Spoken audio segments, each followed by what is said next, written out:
અરવલ્લી જિલ્લાના મેઘરજ તાલુકાના એક ગ્રામ્ય વિસ્તારમાંથી સમાજને ચર્મચાર કરતો અને સંબંધોની પવિત્રતા પર સવાલ ઉઠાવતો એક અત્યંત ચોંકાવનારો કિસ્સો સામે આવ્યો છે। અહીં માત્ર 13 વર્ષની એક સગીરાએ બાળકીને જન્મ આપ્યો છે। આઘાતજનક વાત તો એ છે કે સગીરા સાથે અન્ય કોઈએ નહીં પરંતુ તેના સગા કાકાના દીકરાએ જ દુષ્કર્મ આચરીને તેને ગર્ભવતી બનાવી હતી।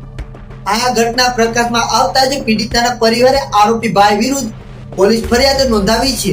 જોકે અહીં સવાલ એ થાય છે કે બાળકીને જન્મ આપ્યા સુધી આ મામલો કેમ સામે આવ્યો નહીં?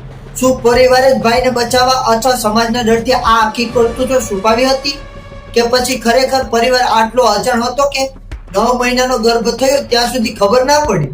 તો શું છે આખી ઘટના? આવો જાણીએ। તો નમસ્કાર મિત્રો, હું છું રોહિત પ્રજાપતિ। 13 વર્ષીય સગીરા 9 માસનો ગર્ભ ધરાવતી હતી। છેલ્લા કેટલાય સમયથી તેની તબિયત લથડી રહી હતી।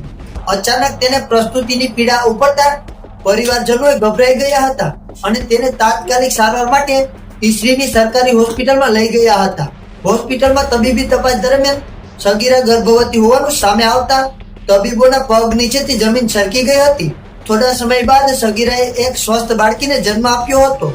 હોસ્પિટલમાં પૂછપરછ દરમિયાન સગીરાએ જે હકીકત જણાવી તે સાંભળીને સૌ કોઈ ચોંકી ઉઠ્યા હતા। પીડિતાએ જણાવ્યું કે તેના સગા કાકાના દીકરાએ ગત શિયાળામાં તેની લાચારીનો લાભ ઉઠાવી તેની સાથે 3 વખત દુષ્કર્મ આચર્યું હતું। આરોપીએ સંબંધોની મર્યાદાને નેવે મૂકીને પોતે જ બહેનને હવસનો શિકાર બનાવી હતી। સગીરા ક્યાં કારણે ડરીને ચૂપ રહી તે એક સવાલ છે।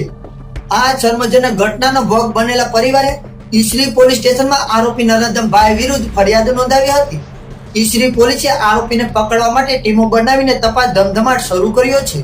તો મિત્રો, અત્યારના સમાચારમાં હાલ બસ આટલું જ। હવે મળીએ એક નવા સમાચાર સાથે। અને જો તમે અમારા આ વિડીયોમાં નવા આવ્યા હોય તો વિડીયોને લાઈક કરી અને ચેનલને સબસ્ક્રાઇબ કરી દો।